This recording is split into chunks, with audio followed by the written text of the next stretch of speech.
So this truck has actually been in my family since September of last year. So it's around 7 or 8 months now. And we've driven the truck somewhat daily. It's just kind of a multi-use vehicle. Used it for just running errands, going to the store, hauling brush around, gardening work, just things like that, just a maintenance truck. But there's more to the truck's history than just that. So actually a really cool story behind the truck. The truck is actually a one-owner vehicle and it's never had any accidents. It only has 44,000 all original miles, and the truck has been maintained very well. And what makes the story behind it unique is that, yes, it's a one owner, yes, it has 44,000 miles, but it was owned by a Navy base in Washington, D.C. So they took very good care of it. And in that time of them owning it, they only put 43,000 miles on it. And since it's been in my family, we've driven it right around 1,000 to 1,500 miles, somewhere in there. And it's never given us any problems at all. Highway driving, local driving, just everything we've done with it, it's been a reliable truck. What they used the truck for on their base there was just general maintenance, just hauling things around, just using the truck for upkeep of their property there. And looking at the bed of the truck, you'll notice there's a garbage bag in it right now. It's a little bit dirty. That right there is just from us using it over the past 7-8 months. And we've hauled around, like I said, brush, garden stones, gravel, just things like that that we wouldn't really want to put in a new truck, like say my new F-150. I wouldn't want to do certain things with that. We've done the more dirtier jobs with this, and it's been a really good truck for that. So it does have the 8-foot bed, as you can see, and really the body is in good condition. It's solid. A lot of these trucks do tend to rust out, and one thing that my dad and I did replace on the truck once we got it is the driver's side rocker. I'll show you that in just a moment. That rocker was rusted out, so we replaced that, nice and solid now, and it does appear the passenger side rocker over here has been replaced. I think the Navy did that before we bought it. Another thing we did, looking at the face of the truck, you'll notice that the bumper is in really good shape. Well, this bumper actually was a little bit surface rusted when we got the truck, and we just sanded that down, and I painted that with some flat Rust-Oleum. Just changed the whole appearance of the front end of the truck, made it a lot more attractive. Looking at the tires on the truck, they are Goodyear Wranglers, and I think that these are relatively new because the tread is outstanding on them still. And those tires are 235 85 R16s. Definitely big tires, and the truck does sit high up off the ground. Of course, it is a 250 XL Super Duty, so sitting in this compared to sitting in my F150, my 19, the front end of it is much higher, and just the ground clearance, and when I'm sitting in this truck, it's a lot higher up off the ground compared to my truck. And I know it's a different series, but there is definitely a noticeable difference. Another thing I've noticed about this truck, and I think this is probably the case with really all trucks that you could buy in the market nowadays, and that's really the quality of this truck. It just seems so solid compared to my truck. And really, my truck is a good truck. I have no complaints about it. But even when you compare new GM trucks to old GM trucks, or new Ram trucks to old Ram trucks, just all across the board, in my opinion, the older trucks like this one, they just have a more solid and more rugged, do the dirty jobs kind of feel. And that's really what a truck ultimately used to be meant for, until people started buying them for just everyday driving like I did mine. The truck actually does have 4 keys with it, and I'm not sure if all of them are original. I know this one is not. This is a copy, but go ahead and hop in the truck. And looking at the vinyl seat, you'll notice that really it's not in bad shape. It's pretty clean. The only spot of damage on the seat is this right here. And this is just a little spot about, I'd say it's about the size of a quarter, and a little bit of a tear there, a little bit of cracking right there. Some of these trucks, though, it amazes me when I go to, whether it be sales, auctions, wherever it may be, private party, just browsing ads online. Some of these trucks, you open the doors, and a lot of them aren't going to have 44,000 miles like this one. But, you know, say they have 100, 150, 200,000 miles. You open the door, and you see, like, 25% of the seat missing. Like, I don't understand how that happens. I mean, like, when you notice this right here, this is something, you know, I could just take 20 minutes, a half hour, and do something to just kind of stop this from spreading. But I think, you know, these trucks get used on construction sites and concrete places, just stuff like that. And the guys get in and out, sliding in and out over the course of years and many miles of using the truck. Before you know, there's this big gouge that's just out of the truck seat. But that one is not like that. Overall, it's in good shape. Looking at the door panel, everything on the inside is just base. It's an XL truck, and it's much like today's basic work package fleet trucks, where Ford really just excels their fleet sales.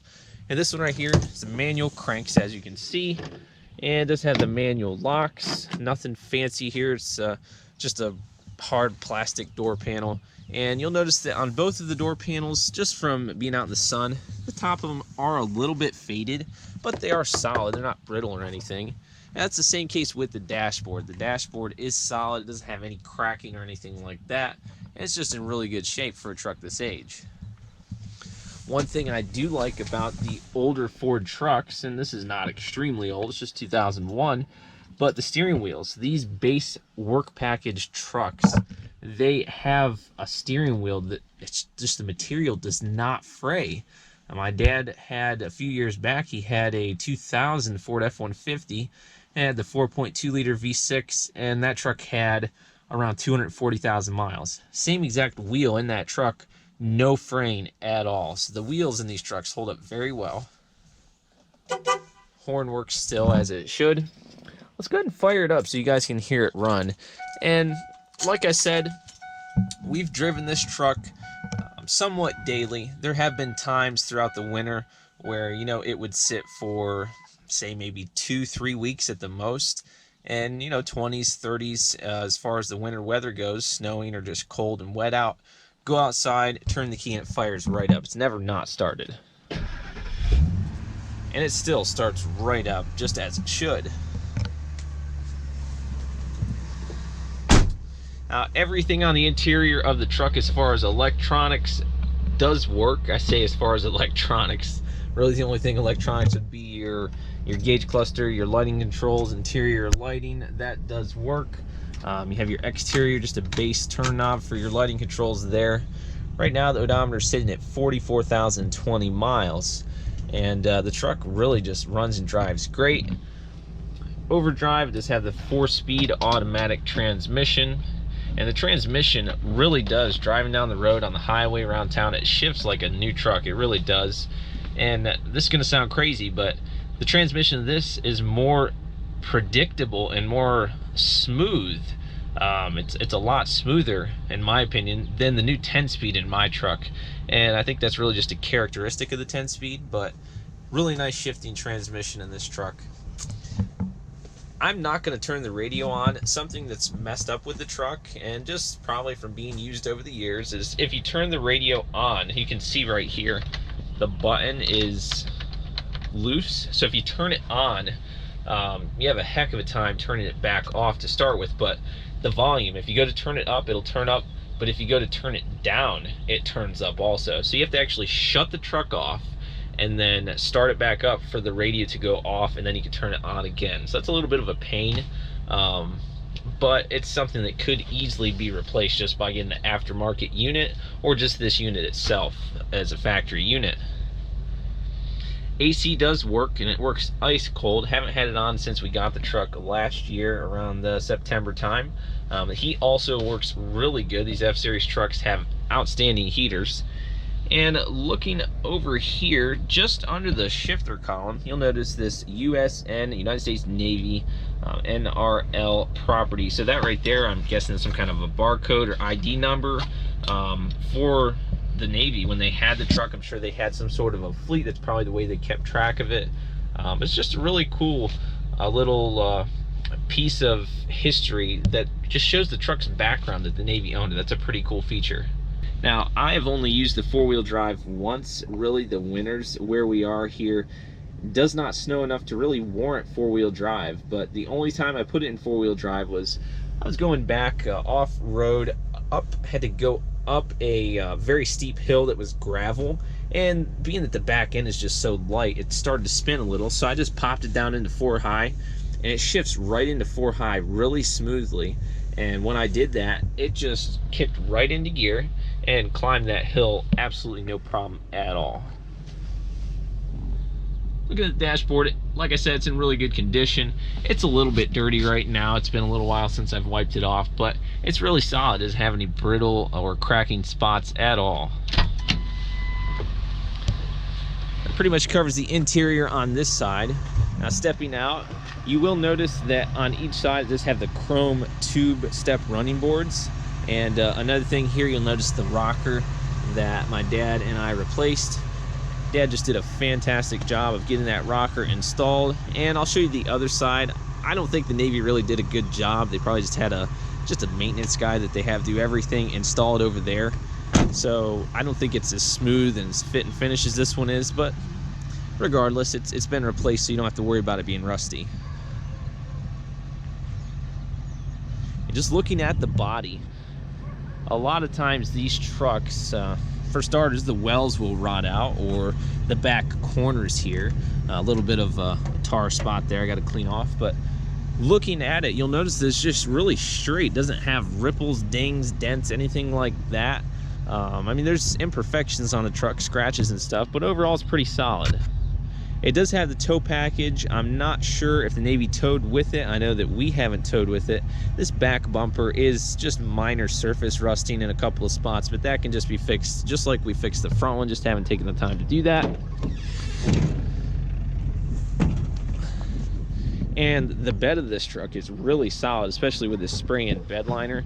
It's just really held up well over the years. I'm not sure how long it's been in here. There's a couple of spots where it's chipped, but it's just a hard, durable liner. This box here was in the truck when we bought it, and we've just used it to haul around things that we might want to keep from getting wet. Right now, just to get it out of the bed, I put some of these garden stones in here, which are going to be getting tossed eventually at some point.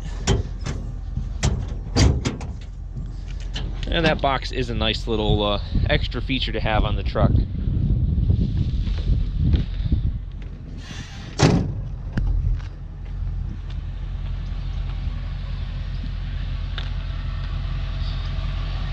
And coming over to the passenger side here, you'll see what I'm saying here with the rocker. It appears that maybe they might have put some caulking or something there, and over here it's just the way that they cut and welded it in or put it into place. It just really, it could have been done a little bit better, but it is solid and you don't have to worry about it rusting anytime soon. This side, the bench seat is in just outstanding condition. It's really clean, no tears or anything over here. And also the rubber floor liner is holding up very well. I suspect this thing right here was some sort of a radio mount or some kind of piece of equipment, some mount that they had there. It does have a power outlet there, and I've seen this happen on a lot of these F-Series trucks, 150s and 250s. The cup holders, you know, guys getting in, just being rough, working, pull the cup holder out and the whole unit just pops out, and it's just something we just never took the time to replace, but that could be easily replaced. I imagine it's not too expensive. Owner's manual, some maintenance records like oil change receipts and things in there. You'd be surprised how much you can fit behind this bench seat just by pulling that lever up there, and then while you're pulling it up, push the seat forward. I need to clean this out back here. It's a little dirty, but the way that the seat sits, it kind of slants back. You can fit a lot of stuff back there. You can see how it slants, and if you were to slide the seat up further, you could just fit quite a bit of stuff back there, believe it or not. Something that could be replaced, and this is not a big thing, but just looking at the F250 XL Super Duty badges, the chrome, I tried cleaning this off, but it's just a little bit corroded. It's nothing too major. Chrome finishes there a little bit, but I'm not sure how much these would cost, maybe $10, $15, $20, something like that, I imagine. And you could just heat these up, take them off, pop some new ones on, and really just make it look a lot better than it already does. All the turn signals and headlights and everything up front work as they should. And if you wanted to, you might be able to just, you know, paint this grille right here, because it's just a little bit faded, but it's really not that noticeable. From a distance, you know, I mean, paint it flat black maybe to match the bumper, but it's really not like it stands out that much. And just listen to this 5.4. It's so smooth and quiet, unlike a lot of 5.4s that tend to have the spark plug issue. A lot of these motors do have that issue where they spit the spark plugs out, and it's just a real pain. My Crown Vic with the 4.6 had that issue, and you know, I just didn't bother fixing it because it's really a lot of work. But this one right here, I don't foresee any signs of it having that. Now, granted, maybe 150,000 miles down the road, it might have that problem, but as of now, it's holding up well, and there are no signs of it having that spark plug issue. Just listen to it run. It's very quiet and smooth. No ticks, squeaks, knocks, or anything out of the ordinary. All the oil and fluids and everything, all the maintenance on the truck has been upkept regularly by the Navy. And my dad and I have continued that maintenance since we bought the truck and just used it for just average maintenance and just housework over the past months. And that engine really does pack a nice little power punch. It has 260 horsepower and 350 pound-feet of torque. So being that the truck is a single cab, it's pretty light. And the motor having that much power, the transmission shifting the way that it does, is just on point and smooth. I've never really gotten on the truck and pushed it, but you know, I pushed it a little bit a couple of times getting onto the highway just to, you know, get up to speed. Nothing like horsing it. But the truck really does pack a nice power punch, and it's actually kind of a surprise. I was a little bit surprised when I did get on it a little bit, a couple of times to get up to speed. Nothing major, like I said, but it gets up to speed, no worries at all for an older truck like this. So there you go, guys. I hope that you enjoyed this full in-depth review, tour, startup of this 2001 Ford F250. A nice little work truck here. It's really solid, and it's got plenty of life left in it. Easily another 150, 200,000 miles if properly taken care of. This truck is going to make a fantastic work truck, and it's going to last a very long time. Be sure to comment, let me know your thoughts on this truck, thoughts on this video, and rate the video before you go. Also, make sure you subscribe today if you haven't already.